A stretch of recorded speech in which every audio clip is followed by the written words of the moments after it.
ng confirmation of charges hearing para sa crimes against humanity laban kay dating Pangulong Rodrigo Duterte. Kaya naman huling birada na rin ang magkabilang panig. At bago yan, himayin natin ang mga naging argumento ng prosekusyon at depensa.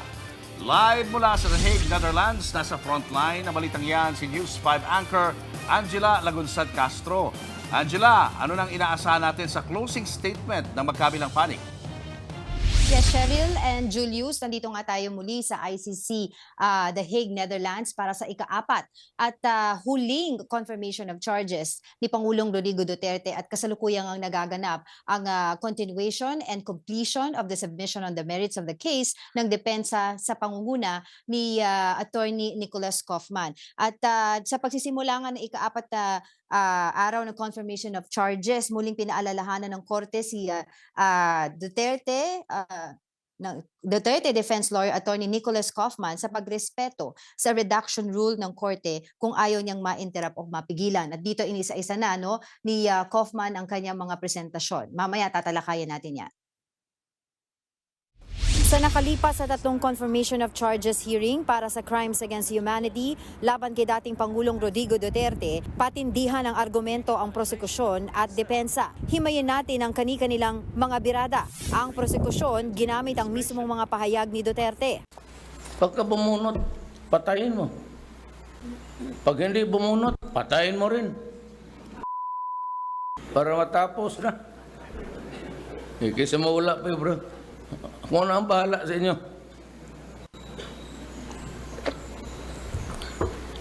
Itaga ninyo ito sa puso ninyo. For as long as I am the president, nobody but nobody, no military man or policeman will go to prison because they perform their duties well. Buwelta dyan ang defense team ni Digong na si Attorney Nicholas Kaufman, out of context ang prosekusyon. Hindi rin daw napatunayan na konektado ang mga talumpati ng dating Pangulo sa mga nangyaring pagpatay. I will state it for the record. In fact, I will state it a number of times. There is no smoking gun in this case. Pinagtalunan din kung ano ang kahulugan ng neutralization na ginamit sa memorandum para sa pagpapatupad ng Opland Double Barrel kontra Doga. And Your Honours will note the use of this word neutralization. And the witness stated as follows, quote, "They used the word neutralize to emphasize the kill order of President Duterte." Tok hang means knock and plead. And that, it is a totally legitimate police strategy. To infer that Tok Hang was a criminal modus operandi are completely taken out of context. Isa rin sa ipinunto ng prosekusyon ang tinatawag na PRRD dead list o yung listahan ng mga target sa Jaguar na hawak mismo ng dating Pangulo. Patunay raw ito ng sistematiko ang mga patayan na pinalalabas lang na nanlaban umano. This list was used by the police in their operations. And if you are in the list, you will be the subject for police operations. And most of the time, the people on the list are killed. So basically, the PRRD list is a dead list. Sagot ng depensa, kahit pa may listahan, hindi ibig sabihin yan ay si Duterte na ang nagpapatay. So, assuming that neutralized actually means killed, which it does not, then there is no virtual certainty attributable to Rodrigo Duterte that death would ensue from this kill list. Rather, a 5% chance. Tinibag din ni Kaufman ang akusasyon ng prosekusyon tungkol sa criminal common plan. Sabi ng prosecution, dinala ni Duterte ang mga tauhan niya sa Davao City para ipatupad ang mga umano'y patayan sa national level. Diyan na nga pumasok ang naging kaugnayan ni Digong sa mga tinatawag na co-perpetrators o mga kasabwat sa drug war. One of the first things that Mr. Duterte did with his new presidential powers was to appoint his co-perpetrators from Davao to national positions in government and law enforcement, which were key to the common plan. Mr. Duterte made an essential contribution to the crimes within the framework of the common plan.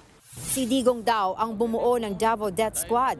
Siya rin ang nag-utos sa mga violent acts at siya rin daw ang nag-provide ng mga armas. At higit sa lahat, si Duterte ang nagtalaga ng mga tauhan niya sa iba't ibang posisyon. Ang argumentong yan, sinubukang tibagin ng depensa. Dapat daw makapagpakita ang prosekusyon ng patunay na ang mga krimen ay hindi mangyayari nang wala si Duterte.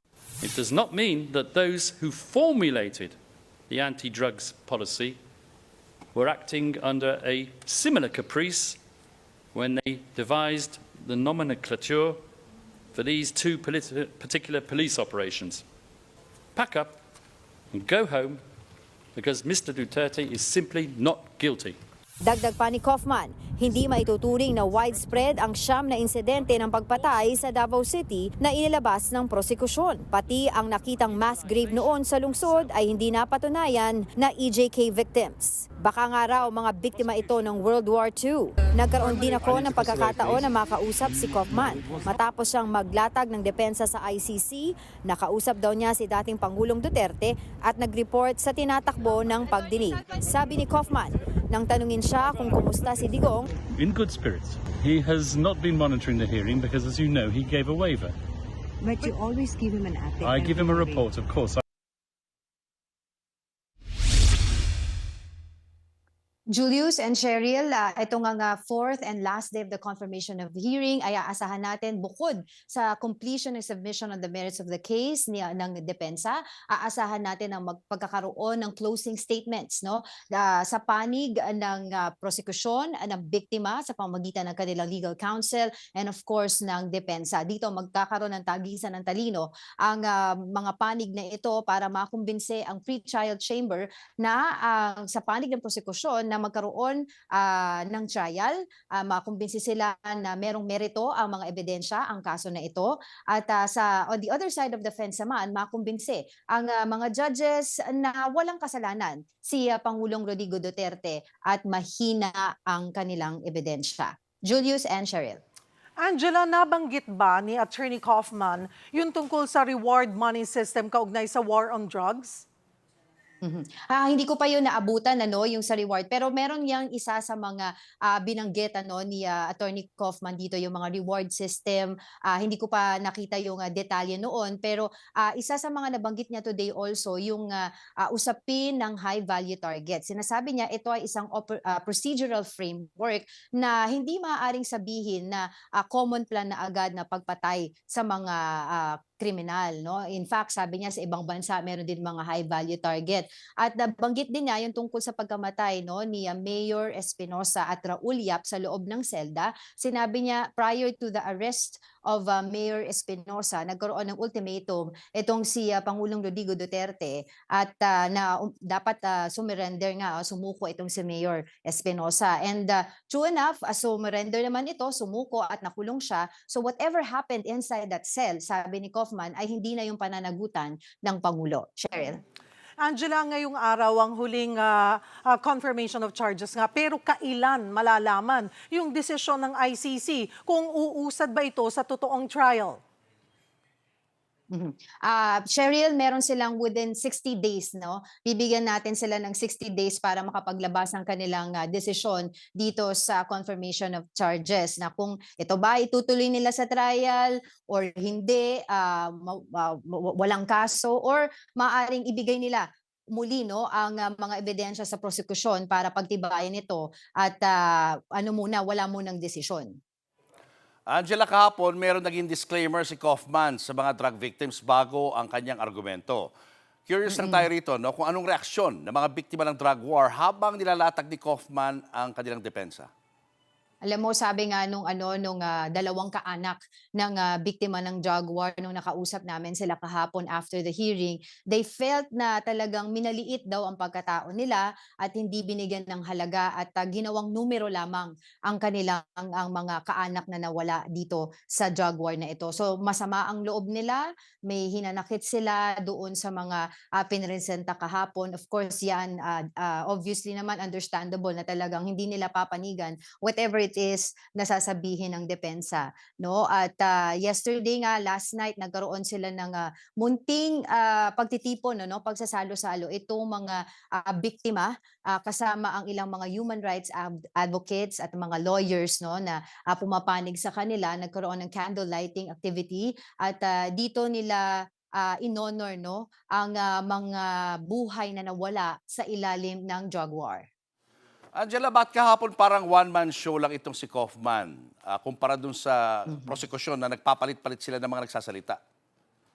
Tama ka dyan, Julius, ano, kumbaga kada ebidensya na pinresent, no, o inilatag ng prosecution, may iba't ibang mga legal counsel ang naka-assigned. Tapos pagdating naman sa victim, ng common legal representatives for the victim, nandiyan dyan si Attorney Gilbert Andres, si Attorney James or Joel Butuyan, at sila din ay naglatag ng kanilang mga presentasyon, no, hinggil nga dito sa kaso na ito. But on the other side of the fence, I think this is just a strategy of Kaufman. Alam naman natin na kilalang kilala ito si Attorney Kaufman sa arena na ito.